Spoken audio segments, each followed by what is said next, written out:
जी दोस्तों, idioms and phrase के session को आगे बढ़ाते हुए आज हम लोग फिर वही 20 इडियम्स एंड फ्रेज लाए हैं जो आपके एग्जाम के लिए बहुत ही महत्वपूर्ण है। और आपको निमोनिक टेक्निक से आपको बताने का जो अंदाज है वो बहुत ही आपको फ़ायदा करेगा। फ़ायदा का मतलब ये है आपके इस इडियम्स को कंठस्थ करेगा।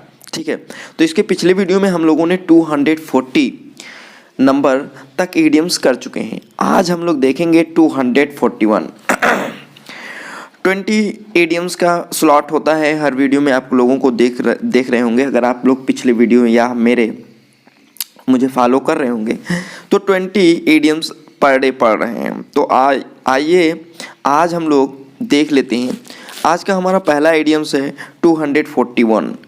इसमें दिया हुआ है प्ले डक्स एंड ड्रैक्स।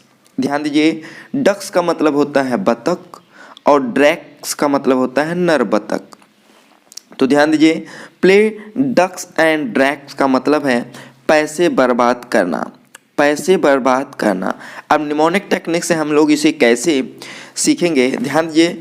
यहाँ पे नर और मादा दोनों बतख हैं, डक्स है बतख और ड्रैक्स है मादा, मतलब नर है और डक्स है मादा, तो दोनों हैं। अब एक व्यक्ति है वो दोनों को लाता है, डक्स को भी लाता है और ड्रैग को भी लाता है। सोचता है कि हम इसे आगे बढ़ाएंगे और इनके बच्चे होंगे, अर्थात अंडे होगा, अंडे से फिर बच्चे होंगे। इस तरीके से हमारे पास डक एंड ड्रैग्स ढेर सारे हो जाएंगे। बट ध्यान दीजिए, जब वो डक और ड्रैग को लाता है तो डक खत्म हो जाती है, फिर ड्रैग बचता है, फिर वो एक डक लाता है तो फिर ड्रैग खत्म हो जाता है। यही प्रक्रिया चल रहा होता है, तो इससे उसका ढेर सारा पैसा बर्बाद हो जाता है। तो प्ले डक्स एंड ड्रैग्स का मतलब होता है पैसे बर्बाद करना, टू वेस्ट मनी। आइए आगे हम लोग देख लेते हैं प्ले सेकेंड फिडल। अब ध्यान दीजिए, यहाँ पे निचला स्थान स्वीकार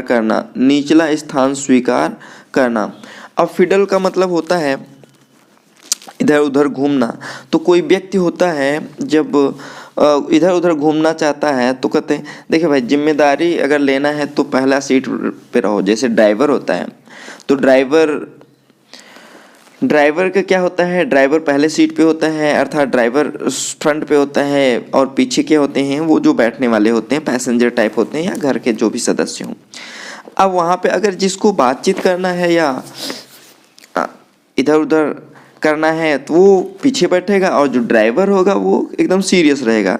तो बोला जाता है अगर आपको भाई इधर उधर करना है तो आप निचले स्तर पे बैठ जाइए, अर्थात पीछे बैठ जाइए।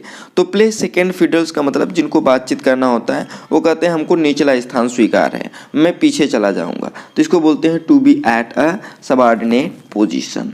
ठीक है, निचला स्थान स्वीकार करना। नेक्स्ट दिया हुआ है प्ले ट्रॉन्ट का मतलब होता है अनुमति लिए बिना इजाज़त के ही अनुपस्थित हो जाना, उसको बोलते हैं प्ले ट्रॉन्ट का मतलब होता है, ट्रॉन्ट का ही मतलब ही यही होता है कि बिना बताए अनुपस्थित हो जाना। तो प्ले ट्रॉन्ट का मतलब होता है बिना इजाज़त काम से गायब हो जाना या वहाँ से अनुमति लिए बिना ही चले जाना।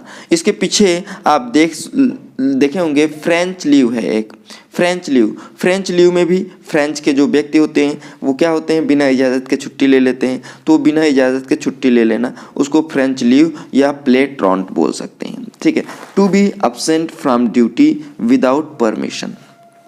नेक्स्ट दिया हुआ है पॉइजन समवंस ईयर्स। पॉइजन का मतलब होता है जहर, समवंस ईयर्स माने कान में। तो किसी के कान में पॉइजन भरना, अर्थात किसी को बहकाना, किसी के कान को भरना, उसको बोलते हैं पॉइजन समवंस ईयर्स।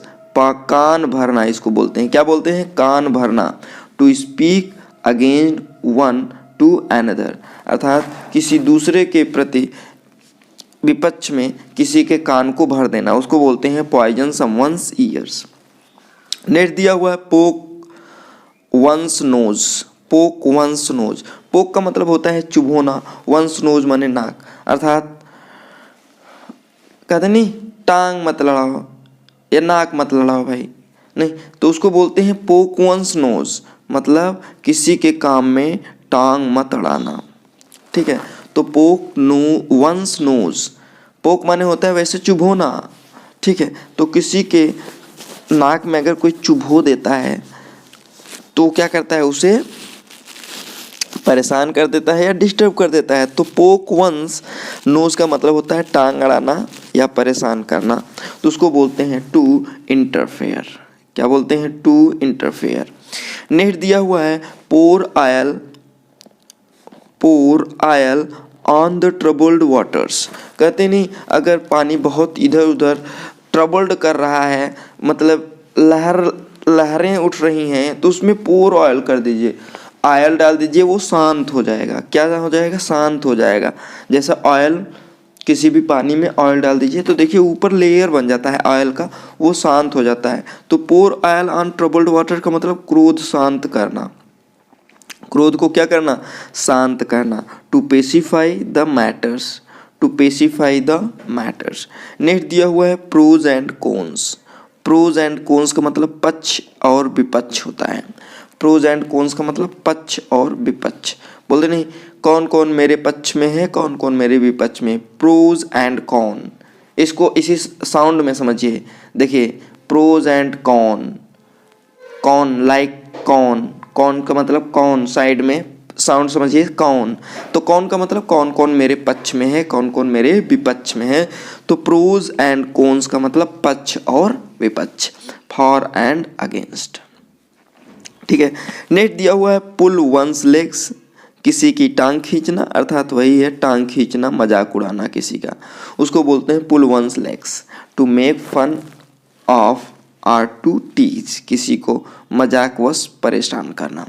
अगला दिया हुआ pull the wool over somebody's eyes, pull the wool over somebody's eyes. अब ध्यान दीजिए, मेडुअल समय में, मध्यकालीन में जो लुटेरे होते थे, जो क्या होते थे, लुटेरे होते थे, तो वो क्या करते थे, इसको कहानी से समझिए आप लोग। जो लुटेरे होते थे वो क्या करते थे, जब उनको लूटना होता था, जो व्यक्ति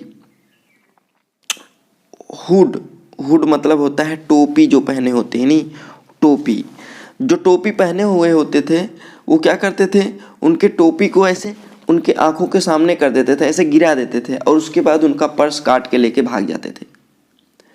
तो यही वहां पे कहा गया पुल द उल, उल का मतलब क्या है, हुड, वही मतलब टोपी है, उल मतलब ऊन होता है ना, तो वही है pull the wool over somebody's eyes, किसी के आंखों के ऊपर डाल देना, उसी को बोलते हैं pull the wool over somebody's eyes, अर्थात धोखा देना। हम जब क्या करते हैं, जब आंखों के सामने कर देते हैं तो उसके बाद हम काट के लेके चले जाते हैं, तो वहाँ से ये बना है। और इसी को हम लोग, एक और है जिसको हम लोग बोलते हैं हुडविंक। क्या बोलते हैं, हुडविंक बोलते हैं, ये भी है वही धोखा देना, हुडविंक। हुडविंक का मतलब भी क्या होता है, धोखा देना, और वही चीज़ ये भी है pull the wool over somebody's eyes, तो धोखा देना होता है। तो टू मिसलीड करना, क्या करना, टू मिसलीड करना। आइए देख लेते हैं हमारा अगला जो इडियम्स है, बहुत ही महत्वपूर्ण है, दे रहा है 250 का दिया है। Put a spoke in one's wheel. देखिए अ स्पोक, स्पोक का मतलब होता है डंडा या तीली कह सकते हैं आप लोग, क्या कह सकते हैं, तीली या डंडा है। तो पुट माने रख दो, अ स्पोक माने डंडे को, इन वंस व्हील माने किसी के चक्का, व्हील माने क्या होता है, चक्का। अगर आप चक्के में रख देंगे तो यह चक्का आगे जाएगा, नहीं जाएगा, अर्थात वो बाधित हो जाएगा। तो to put a spoke in one's wheel का मतलब होता है तंग करना या बाधा उत्पन्न करना, टू ऑब्स्ट्रैक्ट कर देना, समझ गए नहीं, बाधा उत्पन्न करना। नेक्स्ट दिया हुआ है put in cold storage, pull in cold storage. अब ध्यान दीजिए, कोल्ड स्टोरेज का मतलब होता है ठंडा, स्टोरेज में व्यवस्था। जब कोई मैटर क्या होता है, जब कोई मैटर पुलिस थाने में, जब कोई मैटर शांत हो जाता है या शांत नहीं होता है, तो अगर कोई बोल देता है इसे कोल्ड स्टोरेज में, ठंडे बस्ते में रख दिया जाता है। कोल्ड माने होता है ठंडा, स्टोरेज माने बस्ता कह सकते हैं या भंडारण, तो ठंडे बस्ते में रख दिया गया, अर्थात अब उस पर कार्रवाई नहीं होगा, और होगा भी तो बहुत धीरे धीरे होगा, लंबा समय लेगा, तो उसको बोलते हैं पुट इन कोल्ड स्टोरेज। का मतलब काम को लंबित कर देना, काम को क्या कर देना, लंबित कर देना। To keep a work pending, pending में डाल देना। अगला दिया हुआ है put one's foot down, put one's foot down. अब ध्यान दीजिए, पुट वंस फुट डाउन का मतलब होता है अपने प्राधिकार को दर्शाना, अपने प्राधिकार को दर्शाना। तो पुट वंस फुट डाउन का मतलब होता है अपना पैर नीचे रखना। अभी तक तो ठीक है, सब चल रहा है, लेकिन जैसे अंगद थे, नहीं कहे अब देखो मेरा पैर उठाओ, अपने फुट को रख देते हैं डाउन, उठाओ मेरा पैर, अर्थात वो अपने अधिकार का पूरा उपयोग करते हैं। तो वही कह रहे हैं पुट वंस फुट डाउन का मतलब होता है अपने अधिकार को दर्शाना। टू एक्ट फर्मली, क्या होता है, टू एक्ट फर्मली। नेक्स्ट दिया हुआ है put one's shoulders to the wheel. ध्यान दीजिए, put one's shoulders to the wheel. अब ध्यान दीजिए, यहाँ पे स्वयं अपने प्रयासों से किसी कार्य को करना। जब ध्यान दीजिए, जब कर्ण, आप लोग महाभारत जान रहे होंगे, जब कर्ण का चक्का धंस गया था तो वो क्या किया था, वह खुद ही अपने कंधे से चक्के को निकालने का प्रयास कर रहा था, रथ के चक्के को निकालने का प्रयास कर रहा था। तो क्या कर रहा था, put one's shoulders to the wheel, वह अपने कंधे को चक्के को निकालने के लिए प्रयोग कर रहा था। तो वह अपना काम क्या कर रहा था, स्वयं ही कर रहा था, स्वयं अपने प्रयासों से किसी कार्य को कर रहा था। उसको बोलते हैं put one's shoulders to the wheel. To work और एक्सर्ट वन सेल्फ हैविली। ठीक है, अगला देखिए दिया हुआ है put the cart before the horse, put the cart before the horse. अब घोड़ा गाड़ी आप सुने होंगे, पहले घोड़ा होता है, उसके बाद में क्या होता है, गाड़ी होता है। लेकिन इसमें क्या कह रहा है, put the cart before the horse. Cart माने गाड़ी, गाड़ी को पहले रखो, घोड़ा का पीछे रखो। संभव है, नहीं संभव है, अर्थात आप पीछे से कार्य कर रहे हैं। तो put the cart before the horse का मतलब कोई काम उल्टे सिरे से प्रारंभ कर देना, कोई काम उल्टे सिरे से प्रारंभ कर देना। तो to do things wrongly, to do things wrongly. Next दिया हुआ है put the cat among pigeons, put the cat among pigeons. Cat माने होता है बिल्ली, पिजन्स माने कबूतर। अगर आप कबूतर को के बीच में बिल्ली को रख देंगे तो क्या कबूतर खुश होंगे, खुश नहीं होंगे, वो नाराज हो जाएंगे। इसलिए ध्यान दीजिए, यहाँ पे क्या कह रहा है, put the cat among pigeons का मतलब गलत काम या बात से काफ़ी लोगों को गुस्सा भड़का देना, काफ़ी लोगों का गुस्सा भड़का देना। अर्थात जब आप पिजन के बीच में कैट को रख देंगे तो यह गुस्सा नहीं जाएंगे, वो गुस्सा जाएंगे, पिजन्स गुस्सा जाएंगे। तो वही कह रहे हैं कुछ ऐसी काम कर देना या गलत बात कर देना जिससे काफ़ी लोगों को क्या हो जाए, गुस्सा हो जाए। तो टू से या do something that causes trouble और make many very very angry. चलिए आगे हम लोग देख लेते हैं। आज का हमारा अगला जो इडियम से दिया हुआ है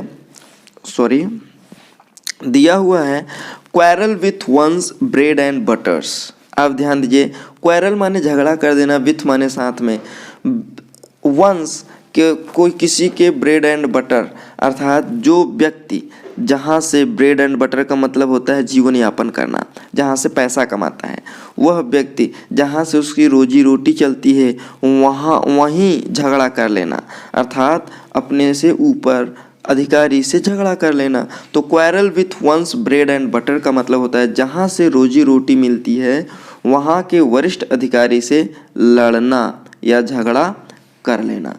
टू फाइट विथ एग्जीक्यूटिव और employer who is providing one's means of living। अगला दिया हुआ है क्वियर फिश। क्वियर माने होता है विचित्र, क्वियर मीन्स क्या होता है, विचित्र, और फिश माने मछली। तो क्वियर फिश का मतलब होता है विचित्र मछली है, अर्थात सबके अनुरूप नहीं है, तो अजीब व्यवहार वाला व्यक्ति कह सकते हैं उसे। क्या कह सकते हैं? Queer fish. क्वियर फिश का मतलब होता है अजीब व्यवहार वाला व्यक्ति। Strange person, you can say strange person. Next दिया हुआ है rain, cats and dogs. Rain, cats and dogs. अब देखिए कैट एंड डॉग्स में झगड़ा होता रहता है, वो कभी उनकी पटरी खाती नहीं है। तो अगर वैसी बारिश हो रही है तो रैन, कैट्स एंड डॉग्स का मतलब होता है तेज बारिश होना, मूसलाधार बारिश होना, उसको बोलते हैं rain, cats and dogs. Rain very heavily, rain very heavily. Next दिया हुआ है रैनी डे। रैनी डे, अब रैनी डे का मतलब क्या है? अब बारिश का दिन आ गया, कोई काम करने वाला व्यक्ति होगा, रोज़मर्रा का काम करने वाला, जो डेली काम करने वाले होते हैं, अब बारिश होगा तो उनका काम चलेगा नहीं। जब काम चलेगा नहीं तो आर्थिक कष्ट होगा, क्योंकि पैसा आएगा नहीं। जब पैसा आएगा नहीं तो मुसीबत होगा। तो वही होता है रैनी डे का मतलब होता है आर्थिक कष्ट के दिन। रैनी डे का मतलब आर्थिक कष्ट के दिन। Future time of need, specially financial need.